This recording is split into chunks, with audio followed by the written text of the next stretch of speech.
Raising chickens might seem simple, but success starts long before your baby chicks arrive. And at the Kummer Homestead, we have learned through the years of experience that preparation is key to ensuring the health and survival of your chicks. I recently had a buddy who ordered 15 chickens and 60% of them died because I think he wasn't properly prepared. So this triggered me or encouraged me to produce this video and the corresponding blog post to walk you through the 8 essential items you need before your chicks show up, and in some cases before you decide to place the order or run out to Tractor Supply to pick up some chicks. And this guide isn't just for beginners. Even seasoned homesteaders can pick up valuable insight. So let's start with the basics. The brooder. The brooder isn't just a box, it's the foundation of your chick's early life, and it needs to provide security, warmth, and proper ventilation without drafts. That's key here.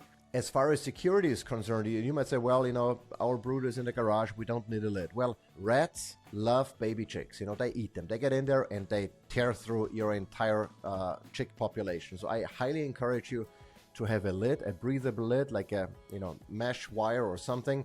What we've done is we built a mobile brooder with a lid that is covered in mesh wire, so we can easily have it in the garage when the weather isn't nice, but when temperatures and the weather allows, we can just move it out in front of the garage, expose our chicks to natural sunlight. That also reduces the dust a little bit and helps the chicks thrive and grow healthy. Number 2 is bedding. That's critical for hygiene and comfort.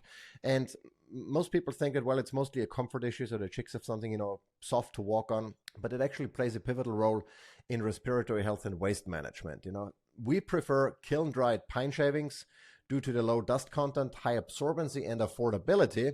Also because we use pine shavings for the rabbit hutches and for our chicken coop. So we already have that in hand and it only makes sense to use it, but we've used hemp bedding before.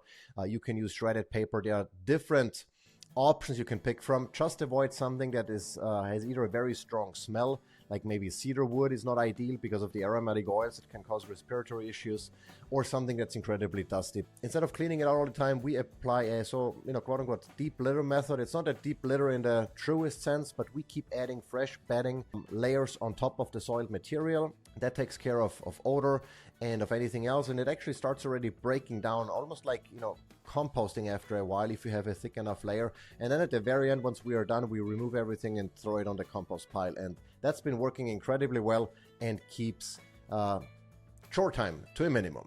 Number 3 is heat source. Chicks are poikilothermic, meaning they can't regulate their body temperature initially. So consistent warmth is crucial. And you have different options of how you provide the warmth. You can use a heating lamp. You can use a heating plate. There are pros and cons to each. We have a separate video discussing those pros and cons. Personally, we use heating plates most of the time, lower fire hazard. They usually can be, raised. They have telescoping legs that you can raise and lower the heating plate depending on the size of the chicks. And that's been working incredibly well. The one thing that you need to make sure is that they have appropriate heat and appropriate temperature in the brooder. That doesn't mean you need the same temperature inside of the entire brooder space, but they need a spot where, at least in the first week, you get up to 95 degrees Fahrenheit. So I would recommend having a thermometer if you're new to this, or maybe a laser heat gun so you can measure how hot the floor is. You can also just go by looking. If the chicks are all huddled up and don't move, that typically means they are too cold.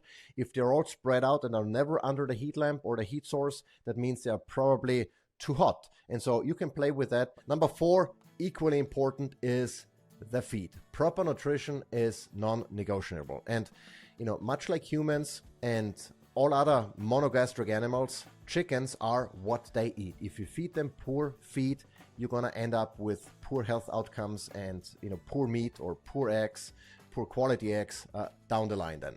And chicks require a relatively high protein starter feed that has 20 to 22% protein with enough of the minerals and vitamins and all of the things they need for rapid growth. Now we always feed the best feed we can find, and that is in our case from New Country Organics, a feed that's organic, non-GMO, corn and soy free, and low in polyunsaturated fatty acids, or PUFAs, meaning that feed doesn't use vegetable oils to bind the minerals to the grains, but it uses olive oil. And that's important because PUFAs oxidize quickly and then cause inflammation in humans, which is why I don't eat vegetable oils, as well as in all other monogastric animals, including chickens. And so that's why we feed a high quality feed that's low in PUFAs. And at about 4 weeks or so, 4 to 6 weeks, we transition them to grower feed, which has a little bit less protein and more carbohydrates. And so at that point, once you're transitioning to whole grains potentially, you can actually start fermenting that feed. That's what we do. We just throw it in a bucket with water, have it submerged in water, let it stand for 3 days at room temperature, and that allows the chickens to extract more of the nutrients and better digest the feed, which means they're going to eat less, saves you money, and they get more nutrients than they would with just regular grains. Now, in the beginning, it's important that you feed your chicks feed that's already ground up, almost like pulverized or powder, so they can easily digest it, so you don't have to worry about grit or anything else. And they can extract all of the nutrients they need at that stage of development. Number 5 is water. Hydration is vital for all living beings, but the water delivery system can be a hidden hazard. So you want to make sure you use a bowl that's not so big that chicks can fall in and drown. They're clumsy in the beginning, so pay attention to that. We typically use a watering system that in the first few days at least, that consists of a mason jar, upside down mason jar, screwed into a little plate where they can drink out of. You might even throw some rocks in there to prevent them from getting in too deep. Typically not necessary, but that's an option if your container is slightly larger so they cannot fall in and drown. But that works well for the first couple of days, and then we transition to a nipple feeder, because chickens are incredibly messy. Chicks are messy too, and you're gonna be cleaning out feeders and waterers, several times a day if you just, put them on top of the bedding. So we switch to nipple feeders that are elevated a little bit so they don't soil it as easily, and they can't get any, shavings and bedding into the bowl. Makes work so much easier at the end of the day, and the whole maintenance easier, and you can make sure they always have fresh water that's not contaminated with poop and with some of the bedding that they might throw in. Now, what's important is that you feed or that you provide them with chlorine-free water, so ideally filtered water, because chlorine is antibacterial, and you don't want to mess with the bacterial composition in their gut. You actually want to help build that up, and so that's why we feed or we provide only filtered water. Number 6, somewhat related to this, are electrolytes and probiotics. Now, you can buy, supplements, starter packs or whatever for your young chicks, but we actually prefer making our own, what's called magic water. And the reason why we give them extra probiotics and electrolytes in the beginning is, especially chicks that we receive in the mail from the hatcheries, because shipping is stressful. Stress compromises immune function, again, in humans as well as in baby chicks. So to help prop up their immune system, to help them recover from stress as quickly as possible, we feed them an electrolyte mix that we make out of filtered water, warm water, apple cider vinegar, raw honey from our bees, and minced or chopped garlic. And I'm going to put the recipe in the description so you can just copy paste it. And that is one of the best ways you can do or to implement to prevent pasty butt, that clogging up of the vent or pasting up of the vent that can cause severe health issues if you don't catch it and, basically clean up their butt. With giving magic water in the first 72 hours or until the gallon, is gone, we've not had any pasty butt issues with our recent batches of chicks. So I would highly recommend you do that. Number 7, a feeder. You need a feeder that allows chicks to easily access the feed, obviously, while reducing the chance of soiling it by scratching, stuff into it.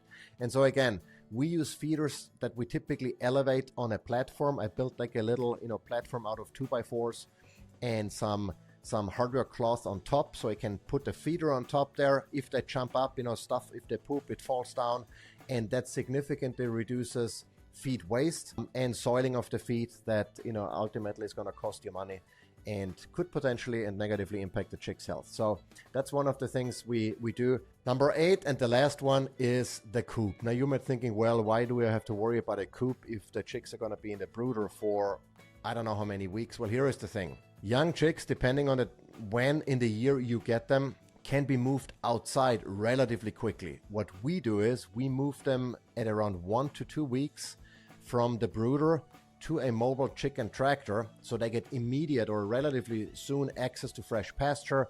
They can do what chickens do, like best. They scratch around, they look for worms and insects and stuff, and they get access to or exposure to natural sunlight. So we move them out as quickly as possible. So ideally, you want to have your coop ready, fully ready to go before your chicks arrive, because they grow faster than you might think. And it might get, depending on where you have your chicks, where you have the brooder. We had it in the living room for the first time.